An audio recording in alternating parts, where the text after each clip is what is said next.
one of the interesting things in my conversations with people around the league lately is like been about like who are the Lakers targeting, right? Like, is that a thing? And what's interesting about trade targets is, and you said it there, it's like you don't really target like we're going to go trade for Jonas Valanciunas, right? Like that's not really how this works in front offices.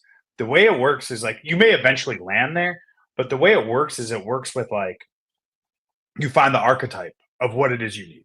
Like, do we need a bruising big? Right? Like, do we need toughness? Do we need size on the wing? Do we need shooting? And you start like it's almost like an upside down triangle. Like you start with these like big categories, and then you start distilling down to Mm. like what might be available, what might be there at the cost points that you can get to, and then you start to like figure out, what's actually out there for you. So I think like my sort of like there's probably some differences in this. I think I align a little bit with where the organization is at on this. I think they need toughness more than anything, like snarl, like Hmm. whatever, right? And I think that doesn't necessarily mean, and it shouldn't mean, in my opinion, size, like slow size. Like I think they need people who can win 50-50 balls. They need people who can run to rebounds. They need people who can get up and down the court. Um, they're not great in transition. They need people who can move. So that's pretty important. I think like toughness and athleticism would be high on my list. I watch them. I think shooting, obviously. I see a lot of people mentioning Miles Turner. And like Indiana's pretty good, and they're playing better basketball. Miles Yeah, I Turner would agree. almost certainly, yeah, like Miles Turner would almost certainly cost you a first round pick, and you're gonna have to pay him this summer, and it might not cost you a first. Like Indiana may not want to trade him because um, they've been to like sort of the edge on Miles Turner Hmm. trades a lot, and they've never pulled the trigger. So um, They're I playing well do too. think like that. They're playing well too. They're in Yeah, the yeah, mix. They're in the mix at yeah, least. yeah, yeah. I mean, it. I would say it's not an impossibility based on kind of the people that I've spoken to lately, in terms of like whether or not he could get moved. But I mean, that's not going to happen tomorrow. Like we got time still, Hmm. right, on that one. I do not think they need a starting center. I think they're paying Anthony Davis $60 million to be their starting center.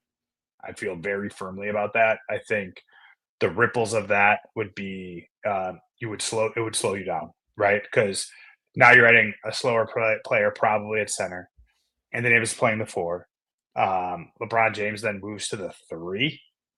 Like that's I don't love it defensively, to be honest. I think you lose too much, sort of like in half court defense. So, and in transition for whatever it's worth, like for me. Um, but all right, go ahead, jump in.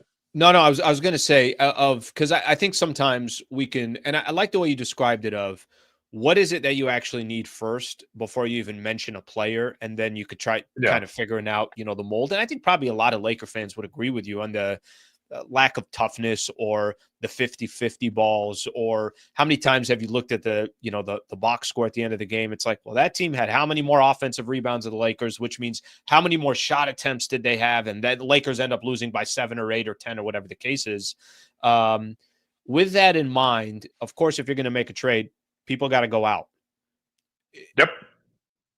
What players do you feel like are expendable on this roster? What players do you feel like, if a trade does go down, are most likely? Listen, I know we're guessing here, and Sure. there's no science to it. But what players do you feel, if the Lakers do make a move, are probably on the short list of expendable players? Okay, so there are no untradeable players, right? None. Like there's a deal that would get done for everybody on the roster, right? So, um, if the Spurs wanted to trade Victor Wembanyama, you bet you believe the Lakers would send out Anthony Sure. Davis. They would send out LeBron James, right? Like with that established as a baseline, the players that are least likely to trade obviously are the top three, which are Anthony Davis, LeBron James, Austin Reeves, right? So everybody else to some degree is expendable, but they like anybody that anybody wants matters to the Lakers.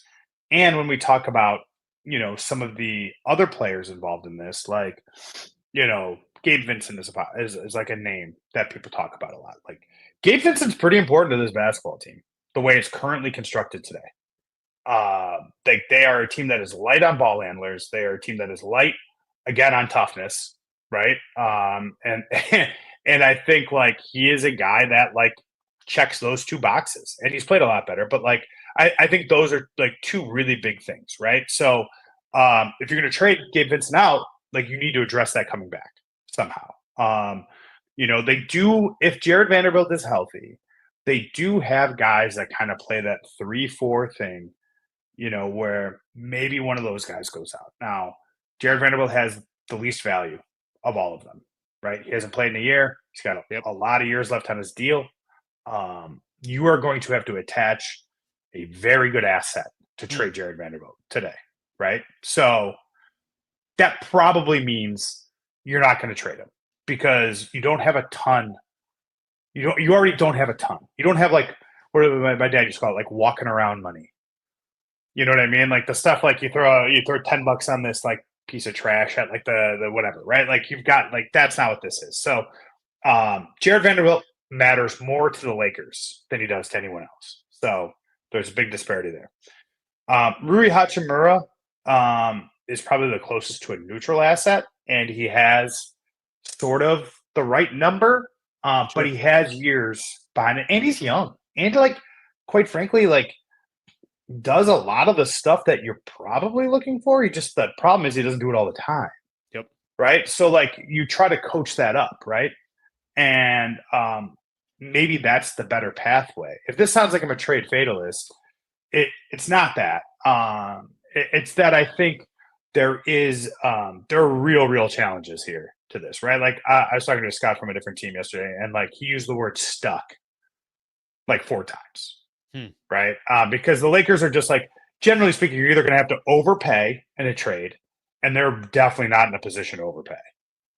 Just based on like kind of the assets they have and what they've got net. Like they're just not.